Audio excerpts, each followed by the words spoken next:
আসসালামু আলাইকুম। Welcome back to my channel. আশা করছি আল্লাহর রহমতে আপনারা সবাই অনেক ভালো আছেন। তো বন্ধুরা দেখতে পারতেছেন অর্থ মন্ত্রণালয় থেকে অর্থ বিভাগ নতুন একটি নিয়োগ বিজ্ঞপ্তি প্রকাশ করেছে। তো নিয়োগ বিজ্ঞপ্তি প্রকাশ করা হয়েছে ২৭ মার্চ ২০২৪।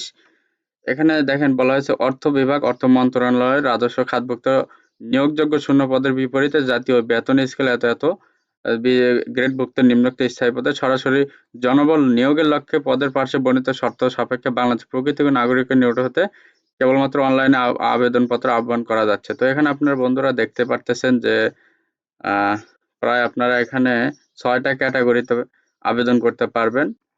তো কোন কোন ক্যাটাগরিতে কতগুলা লোক নিবে, এরপরে পদের সংখ্যা কতগুলো, শিক্ষাগত যোগ্যতা, এরপরে কোন কোন জেলা থেকে লোক নেওয়া হবে, তারপরে আবেদন করতে কত টাকা খরচ করবে, আবেদনের শুরুর তারিখ শেষের তারিখ, সবকিছুই থাকছে আজকের এই ভিডিওতে। সবাই ধৈর্য ধরে ভিডিওটি দেখতে থাকুন। তো বন্ধুরা ভিডিওটি শুরু করার আগে আমার YouTube channel unlimited job InfoBD চ্যানেলটি অবশ্যই আপনারা সাবস্ক্রাইব করে রাখবেন। তো চলুন ভিডিওটি শুরু করা যাক। আপনারা এখানে দেখতে পারতেছেন ১ নাম্বার যে পদে লোক নিবে এটা হচ্ছে কম্পিউটার অপারেটর। এখানে বেতন স্কেল হচ্ছে ১১,০০০ থেকে ২৬,৫৯০। এখানে পদ সংখ্যা ধরেছে ৮টি। শিক্ষাগত যোগ্যতা কোনো শিক্ষিত বিশ্ববিদ্যালয় হতে বিজ্ঞান বিভাগে স্নাতক সম্মান বা সমমানের ডিগ্রি, কম্পিউটার মুদ্রাক্ষরে প্রতি মিনিটে বাংলায় ২৫ শব্দ এবং ইংরেজিতে ৩০ শব্দের গতিসহ সংশ্লিষ্ট বিষয়ে স্ট্যান্ডার্ড অ্যাপটিটিউড টেস্টে উত্তীর্ণ হতে হবে। এরপরে ২ নাম্বার হচ্ছে ৬০ মুদ্রাক্ষরিক কাম কম্পিউটার অপারেটর। এখানে বেতন স্কেল ১১,০০০ থেকে ২৬,৫৯০। এখানে ধরা পদ সংখ্যা ১৩টি। শিক্ষাগত যোগ্যতা কোনো শিক্ষিত বিশ্ববিদ্যালয় হতে স্নাতক বা সমমানের ডিগ্রি, কম্পিউটার প্রশিক্ষণ প্রাপ্ত হতে হবে। ষাটলিপি এর সর্বনিম্ন গতি প্রতি মিনিটে ইংরেজিতে ৭০ শব্দ এবং বাংলায় ৪৫ শব্দ হতে হবে। কম্পিউটার মুদ্রাক্ষরে সর্বনিম্ন গতি প্রতি মিনিটে ইংরেজিতে ৩০ শব্দ ও বাংলায় ২৫ শব্দ এবং কম্পিউটার ওয়ার্ড প্রসেসিং সহ ইমেইল, ফ্যাক্স পরিচালনার দক্ষতা ও অভিজ্ঞতা থাকতে হবে। এরপর ৩ নাম্বার হচ্ছে অফিস সহকারী কাম কম্পিউটার মুদ্রাক্ষরিক। এখানে বেতন স্কেল ৯,৩০০ থেকে ২২,৪৯০। এখানে পদ সংখ্যা ১৪টি। এখানে শিক্ষাগত যোগ্যতা চেয়েছে কোনো শিক্ষিত বোর্ড হতে উচ্চ মাধ্যমিক সার্টিফিকেট বা সমমানের পরীক্ষায় উত্তীর্ণ হতে হবে। কম্পিউটার প্রশিক্ষণ প্রাপ্ত হতে হবে। কম্পিউটার টাইপিং এর সর্বনিম্ন গতি প্রতি মিনিটে ইংরেজিতে ২০ শব্দ ও বাংলায় ২০ শব্দ এবং কম্পিউটারে ওয়ার্ড প্রসেসিং সহ ইমেইল, ফ্যাক্স মেশিন পরিচালনায় দক্ষতা অভিজ্ঞতা থাকতে হবে। এরপরে ৪ নাম্বার হচ্ছে ডাটা এন্ট্রি কন্ট্রোল অপারেটর। এখানে বেতন স্কেল ধরা হচ্ছে ৯,৩০০ থেকে ২২,৪৯০। এখানে পদ সংখ্যা ১টি।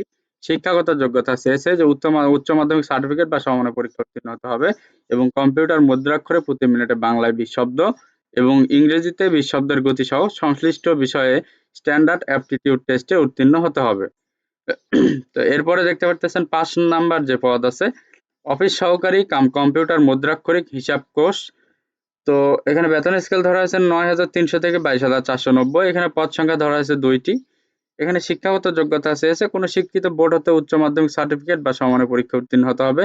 কম্পিউটার প্রশিক্ষণ প্রাপ্ত হতে হবে। অবশ্যই কম্পিউটার টাইপিং এর সর্বনিম্ন গতি প্রতি মিনিটে বাংলায় ২০ শব্দ, ইংরেজিতে ২০ শব্দের গতি থাকতে হবে এবং কম্পিউটার ওয়ার্ড প্রসেসিং সহ ইমেইল, ফ্যাক্স মেশিন পরিচালনায় দক্ষতা অভিজ্ঞতা থাকতে হবে।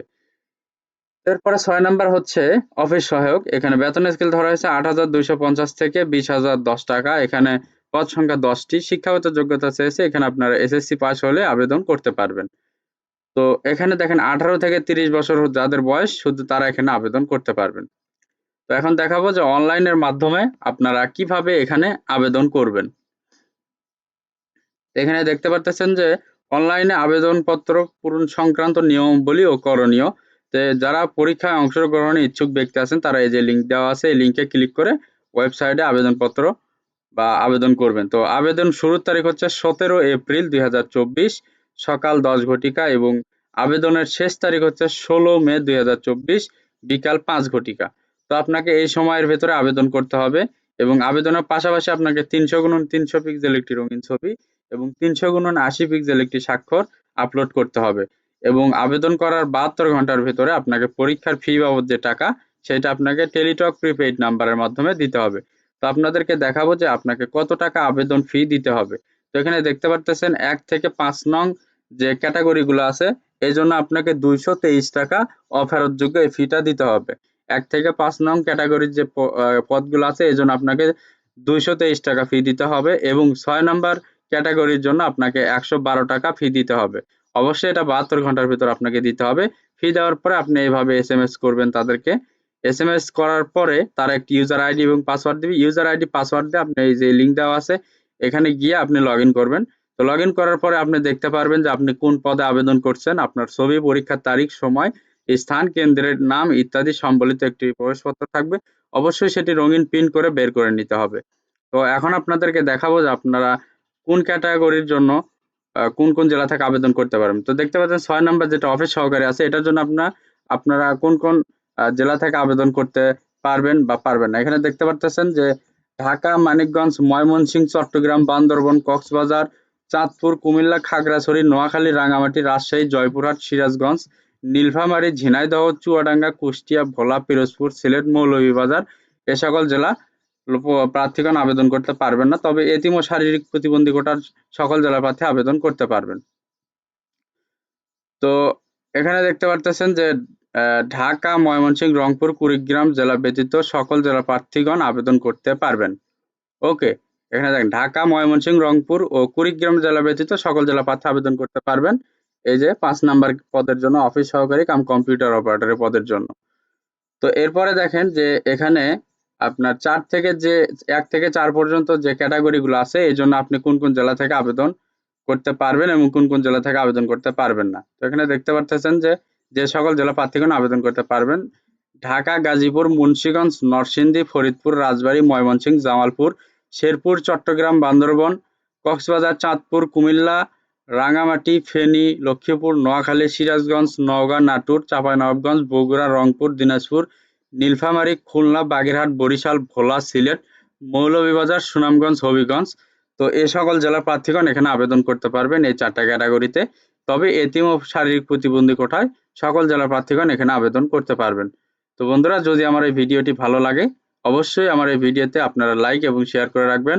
পাশাপাশি আমার ইউটিউব চ্যানেল আনলিমিটেড জব ইনফোভিডি চ্যানেলটি অবশ্যই সাবস্ক্রাইব করে বেল বাটনটি অন করে রাখবেন যাতে নতুন কোনো ভিডিও পোস্ট করা মাত্র আপনার কাছে চলে যায়।